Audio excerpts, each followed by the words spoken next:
Semana 4, PET 2. Dessa vez nós vamos aprender um pouquinho da concordância verbal e da concordância nominal. Um conteúdo de gramática normativa, muito importante para a gente saber empregar a norma culta, né? A norma padrão.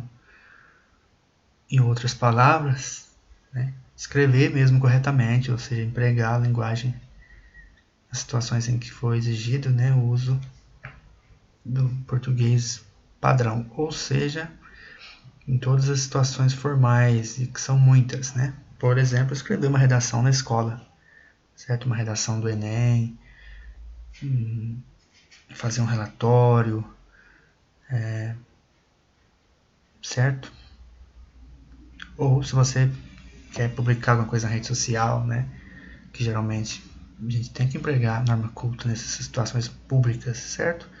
Norma informal, como a gente viu, seja a linguagem informal, coloquial, a gente usa para o dia a dia, para as conversas íntimas, coisas mais irreverentes, mas toda coisa que todo contexto em que a gente tem uma situação mais pública, assim, que a gente vai escrever para muitas pessoas, aquilo exige uma formalidade, certo? Então a gente precisa saber empregar a norma padrão da língua. E essa questão da concordância pega muito porque na linguagem informal é muito comum a gente utilizar a norma não padrão, né? Por exemplo, a gente fala os meninos foi, né? Os meninos foi no parque. As meninas tá bonita. As meninas tá, né? Então a gente às vezes só faz o plural do primeiro palavra, né? Do artigo, não faz o plural do resto. Então isso é a linguagem formal, certo? A gente vai aprender então a linguagem formal, ok?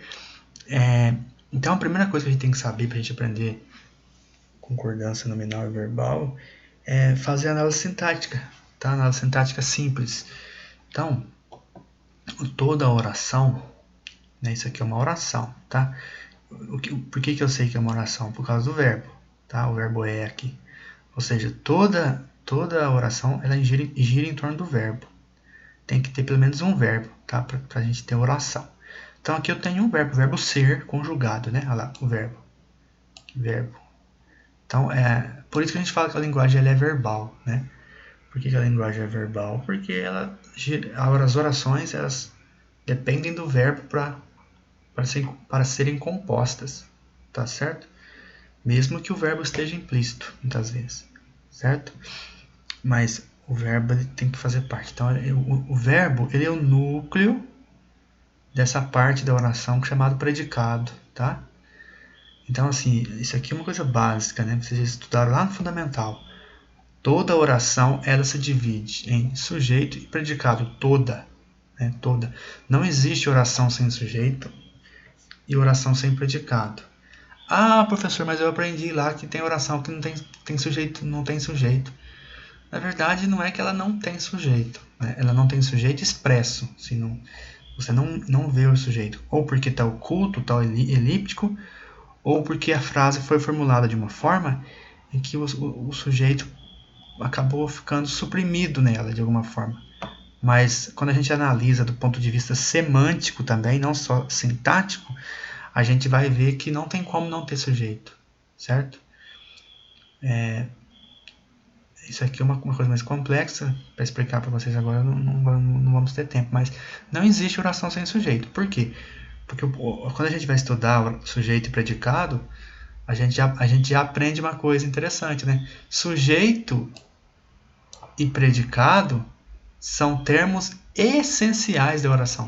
Se são termos essenciais, justamente é isso. Ou seja, se é essencial, não pode faltar. Então, não existe oração sem sujeito e oração sem predicado. Tá? Então, o cabelo do menino é bonito, eu tenho um sujeito e tenho um predicado.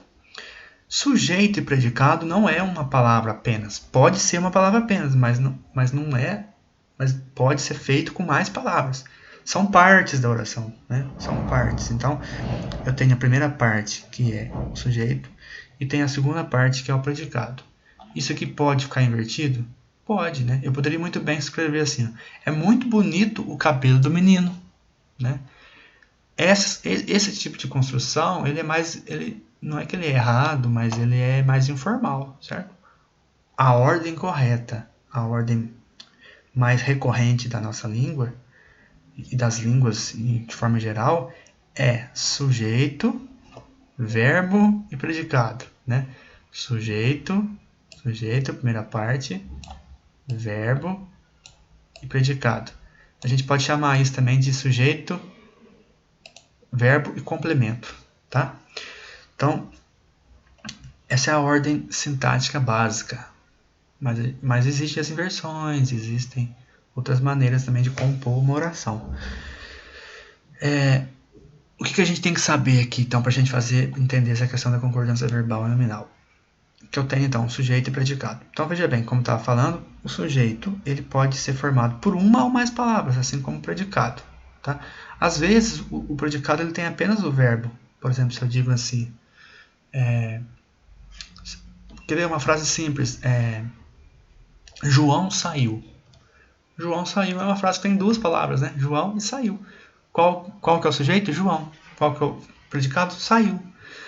Por quê? Porque o verbo é intransitivo, então não precisa de complemento, né? Então João saiu, pronto, acabou. João saiu. Quem que saiu? João. João, o sujeito, saiu, predicado. O cabelo do menino é muito bonito, então eu vou fazer o mesmo esquema para a gente descobrir o sujeito, né?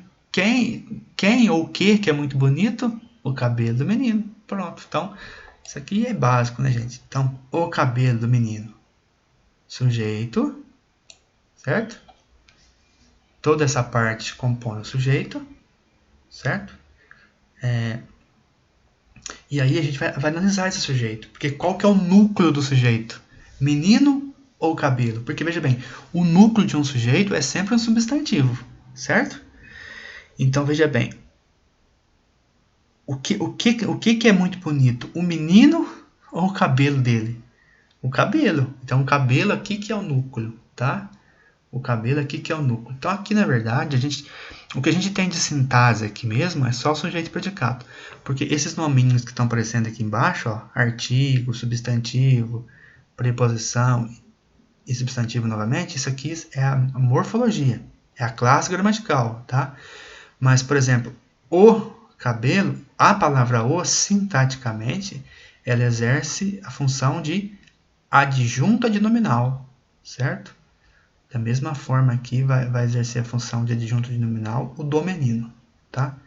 A expressão do menino vai complementar o sentido de cabelo. Então, mas qual cabelo que é muito bonito? É o cabelo do menino, tá? Então, o núcleo do sujeito é cabelo, certo? O núcleo do sujeito é cabelo. E por que é importante descobrir o núcleo do sujeito? Porque às vezes a gente vai se deparar com orações em que a gente vai ter, por exemplo, um complemento aqui do núcleo do sujeito, né, um adjunto adnominal, em que vai estar no plural. E às vezes é muito comum as pessoas depois conjugarem um verbo, né, fazer a concordância do verbo com o adjunto e não com o núcleo. O verbo vai sempre concordar com o núcleo, cabelo. Tá? Então, por exemplo, se a frase fosse assim, ó, o cabelo das meninas, né? O cabelo das meninas continuaria a ser muito bonito, né? Então não é o cabelo das meninas são muito bonito, né? Porque tem gente que às vezes é levado, né, a confunde. Claro que essa frase é muito simples, mas há certas frases em que isso pode causar uma confusão, principalmente quando o sujeito é muito grande, sabe? O sujeito é muito grande, tem um tanto de coisa. Por exemplo, o cabelo do menino do morro, né? O cabelo do menino do morro, certo? Ou o cabelo do menino das montanhas. Né? Aí fica aquele sujeito enorme.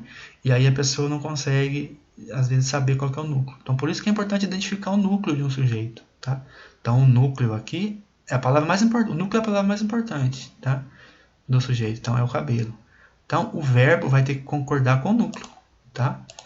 Então, essa parte aqui, então, que é o predicado, concorda com o núcleo do sujeito, que é o cabelo. Então, o cabelo é muito bonito, certo? Então, E a gente tem que saber também que, por exemplo, aqui na parte na parte aqui do substantivo aqui do sujeito, melhor dizendo, a gente tem aqui concordância também, tá? Do artigo com o substantivo, tá? Então não é os cabelo, né? É o cabelo. E assim por diante. Então aqui vocês podem ler, né? Outra questão importante é a questão do verbo. Então vocês sabem, na língua portuguesa a gente tem as conjugações verbais, né? Então, por exemplo, aqui a gente tem o né? É. Terceira pessoa do singular, né? Porque o cabelo é ele é, tá? Mas se eu for conjugar, né? A gente, por exemplo, o verbo é um verbo regular, a gente vai ter várias concordâncias, né? Eu sou, tu és, ele é, né? Terceira pessoa, nós somos, vós sois, certo? E eles são. Aí, para cada pronome, né? Do caso, pronome pessoal do caso reto, a gente vai ter uma concordância diferente por conta dessa questão que a nossa língua ela tem, né, essa particularidade. Em outras línguas também tem, muito difícil ser tudo a mesma coisa, né? Por exemplo, eu é, tu é, ele é, nós é, vós é, ele é, eles é, não, né? O inglês é mais simples um pouco, mas a gente vê também que existe diferença, né? Por exemplo, o eu é diferente, né? I am, não é I'm is, certo? O she, o it e o he é a mesma coisa, né? Is, mas às vezes você tem o there, are, you are, muda um pouquinho também. Então, depende da língua, mas tem essa questão. No português são todos, né? No caso. Não todos, por exemplo, quando a gente vai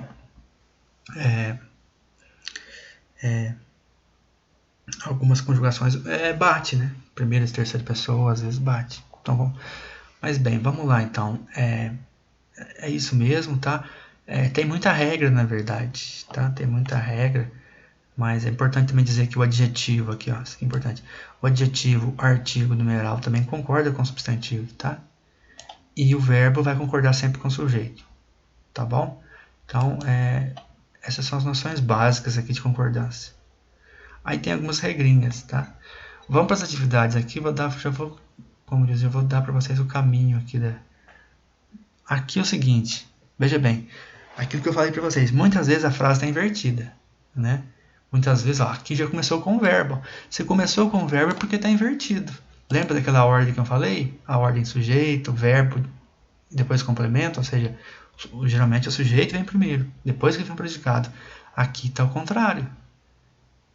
Aqui veio primeiro o predicado. Então você tem que descobrir o sujeito. Qual que é o sujeito dessa frase? É realmente louvável os esforços que vocês empreenderam para nos ajudar. Portanto, qualquer que sejam os resultados, agradecemos muito. Aqui é claro que tem várias orações, né? Ó, aqui tem várias orações. Mas se eu pegar daqui para frente, ó, os esforços que vocês empreenderam. Isso aqui já dá um sujeito, não dá? Os esforços que vocês empreenderam. Na verdade, dá dois sujeitos aqui, né? Os esforços. Aí depois aqui já tem um pronome relativo, relação aos esforços. Aí vem outra oração que vocês empreenderam, tá? Então a gente tem uma oração intercalada, certo? Aí tem aqui empreenderam para nos ajudar, tem uma outra oração aqui de exercendo de finalidade. Aí depois você tem um conectivo, portanto, qualquer que sejam os resultados, tá? Agradecemos muito, ou seja, qualquer que sejam os resultados, aqui você tem outra oração, agradecemos muito, né? Nós agradecemos muito, aqui o nós, aqui o sujeito, tá aqui, ó, nós, tá escondido, tá? Nós agradecemos muito. Então, esse é realmente louvável, ele é predicado de qual sujeito aqui nessa frase? Então, vocês precisam identificar, né, o que é realmente louvável. Ou seja, eu vou perguntar para o predicado, não é assim que a gente descobre o sujeito, o que é realmente louvável. Então, se a resposta for algo no plural, então aqui está errado, né? Então não pode ser tem que ser são, né? Ou vai concordar, na verdade, com o sujeito ao qual se refere. Então eu acho que agora praticamente eu falei a resposta, e vocês acabam de raciocinar aí para chegar à resposta. Aqui, né, quando eu reavio os livros, nunca mais os emprestei. Aqui a gente vê que o problema aqui está na questão do tempo verbal, né? Ó, nunca mais os emprestarei. Isso aqui é futuro, né? Futuro do presente, certo? Aqui eu emprestarei, tá? Não é emprestaria, não, emprestarei. Então é futuro do presente. A segunda oração está no futuro do presente. Só que aqui, ó, quando eu reavio os livros, aqui está no passado, não combina, né? Então aqui, quando eu, aqui, essa expressão quando eu fazer alguma coisa, isso aqui é futuro do subjuntivo, tá? Futuro do subjuntivo ou o presente do subjuntivo, eu não recordo não, mas o fato é que esse reavir aqui está errado, né? Não pode ser passado aqui, tem que ser o que então? Aqui é futuro mesmo, quando eu, ou seja, aí na hora que eu tiver aquilo presente, que aquilo acontecer, aí não farei outra coisa. Então aqui vocês têm que identificar a forma do subjuntivo aqui, do futuro subjuntivo, tá? Aqui, para quem a entrada é proibido, aqui está errado, porque se é entrada, né? Então aqui não pode ser proibido. Só que, veja bem, é muito comum a gente encontrar esse tipo de frase aqui, é correto, ó, entrada é proibido. Ou, ao contrário, na verdade, é proibido a entrada. Né? Geralmente a frase fica ao contrário. Isso é certo, tá? Então, por que está errada essa expressão aqui? Então, por causa desse A aqui, ó. Tá? Então, se eu tenho um artigo, é uma regrinha. Se eu tenho um artigo antes da palavra aqui, que é o sujeito da oração aqui no caso, né? Então, aqui eu não posso colocar proibido. Aí eu tenho que concordar com a palavra aqui. Então, se é a entrada, por causa do artigo A, né? Então, vai ter que ser proibida aqui, certo? Os alienados sempre mantêm-se neutros. Aqui a gente tem que ver a concordância do verbo manter, né? Como é que é feito o plural desses verbos terminados em tem, né? Tem, mantém, contém. Muito simples. Esses verbos na terceira pessoa do plural, né? Eles apenas ganham um circunflexo aqui, né? Então é só isso que vai ter que ser feito aqui para fazer a concordância correta, certo? Por exemplo, ele tem medo do escuro. Então, ele tem medo do escuro. Tem, sem acento. Se eu quero passar essa frase para o plural, eles têm medo do escuro. Veja bem, eu não mudo o tem. A única coisa que eu vou mudar é colocar o circunflexo. Tá? É a marca do plural. Tá? E isso vale para qualquer verbo terminado em ter. Tá? Assim, nesse sentido. Conter, deter, certo? Reter, manter, etc. Seguem anexos as cartas minhas. Aqui, na verdade, seguem anexos as cartas, né? Ou seja, junto das cartas. Minhas poesias para você. Então, aqui, ó. Se eu tivesse usado a expressão segue em anexo, tá? A expressão em anexo, ela funciona como advérbio. Aí é invariável. Mas como eu não usei essa expressão, eu usei só o anexo aqui, então o anexo aqui está funcionando como um verbo anexar, tá?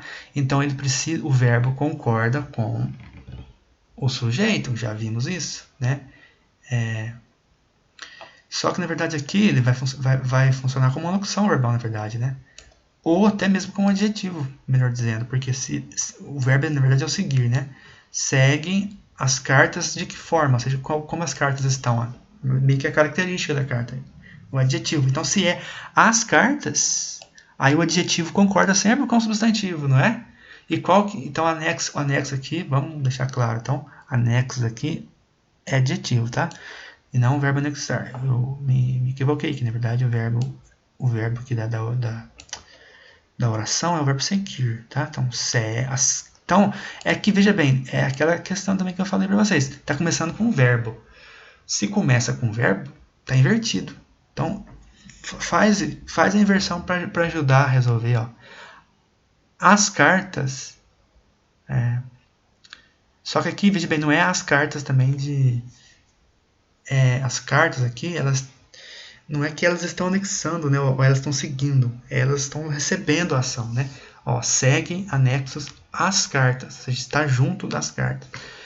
Porque, vamos, na verdade está tudo invertido aqui, ó. Qual que é o sujeito da oração? Minhas poesias, tá? Aqui é o sujeito, minhas poesias. Seguem, né, o verbo, minhas poesias seguem, certo? Esse para você aqui é um complemento, é um objeto indireto, né? Certo? Eu posso colocar no final da frase se eu quiser. Então, ó, minhas poesias seguem, aí vem aqui a parte, segue. Veja bem, aqui que está a questão, né? Esse anexo aqui, de fato, é adjetivo, mas é referente a qual substantivo? Não é as cartas, tá? Mas sim poesias. O que está anexo? O que está anexo? As poesias, tá? Então, tá vendo como quando a gente reorganiza a frase? Por isso que essa frase, a gente bate o olho, a gente vê que ela tá meio estranha mesmo, né? Porque tá fora de ordem, né? Ela segue e anexa as cartas, minhas poesias para você. Se eu tivesse colocado na ordem certa, ficaria mais fácil de identificar, né? Minhas poesias seguem anexas as cartas para você, tá? Mas aqui aqui é bom colocar também para você junto com o sujeito aqui, tá? Minhas poesias para você seguem anexas às cartas, tá? Mas veja bem, aqui está invertido realmente, né? Certo? Então, o que a gente tem que saber? Então, que se anexos é adjetivo, né? O predicativo do sujeito, que a gente pode dizer melhor, é adjetivo com função de predicativo do sujeito, ou seja, por quê? Porque se refere a minhas poesias. Então, se é poesias é feminino e é plural, tá? Então, aqui tá certo, tá no plural, mas não tá no feminino, então é anexas, ok? Aqui muito fácil, né, gente? As provas que contivesse, se é as provas, então o sujeito da oração é provas, né? O núcleo que é provas, então o verbo tem que ir também para provas no plural, o verbo no plural. Polvo e lula fresca serão servidos no jantar. Veja bem, está completamente errado, tá? Por quê? Porque se fresco se referem aos dois, e se é polvo e lula, ou seja, é um masculino e um feminino, a regra diz que tem que concordar no masculino, tá? O pessoal da ideologia de pronome neutro aí, de coisa, ideologia de gênero, fica doido com isso, né? Mas não é uma questão do modo como foi formada a língua portuguesa, né? Porque vem do latim, no latim tinha umas coisas que tinha pronome neutro de fato. Mas aí quando o português foi sendo formado, algumas situações predominou o masculino, tá? Mas eu posso fazer uma outra concordância aqui, tá? Que é tirar esse plural aqui. Aí fica polvo e lula fresca. Serão servidos no jantar. Só que aí, no caso, pode ser até será servida também, né? Polvo e lula. Não, aqui melhor servidos, porque os dois vão ser servidos, né? Só que se eu tirar o plural aqui, aí fica, o polvo não fica fresco, tá? Só a lula que fica fresca. E me parece que, pelo sentido aqui, a gente percebe que, na verdade, os dois, né? Os dois aqui tem que ser frescos, então é melhor colocar frescos, tá? Aqui é aqui está errado, né? Quando ele compormos, aqui é muito fácil de ver. Isso aqui nem na linguagem oral a gente fala isso, né? Ou seja, não existe essa, é muito na cara que está errado, né? Então, quando ele compor, né, uma canção de paz, poderá descansar. Então, esse é um modo de reescrever corretamente. Agora, já que tem compormos aqui, talvez você quer dizer que você vai compor junto com alguém, então tiro ele. O que eu posso colocar em lugar aqui para fazer a concordância? E se eu fizer a concordância, mudar o pronome aqui para concordar com compormos, aí depois eu vou ter que mudar esse verbo aqui também, né? Aí eu vou ter que mudar esse verbo. Para matrícula, aqui é a mesma coisa do proibido, tá? Então, se tem a documentação, então esse necessário aqui vai ter que concordar com documentação. A documentação não é feminino, então tá errado esse necessário aqui. Aí depois a gente tem mais um trechinho aqui do Guimarães Rosa para ler. Note que todas as palavras que estão em negrito aqui, elas são que tipo de palavra? Acho que eu não vou falar isso, porque é muito fácil, né, gente?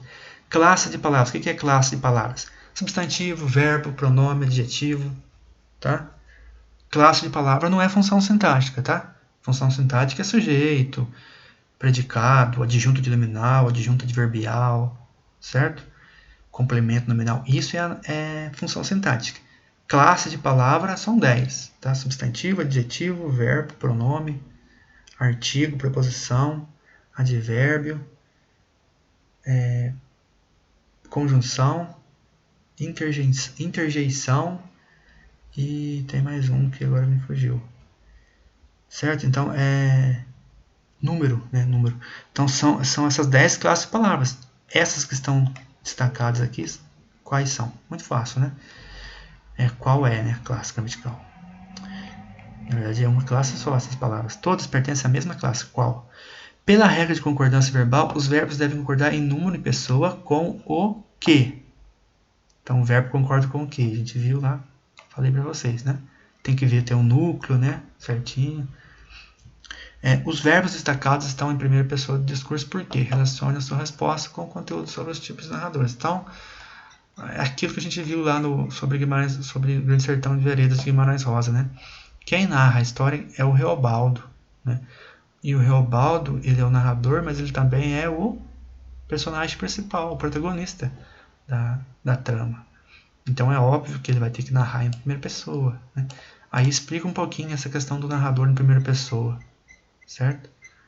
Como é que é esse tipo de narrador? É isso, chegamos então chegamos à semana 4, fim da semana 4 do PET 2.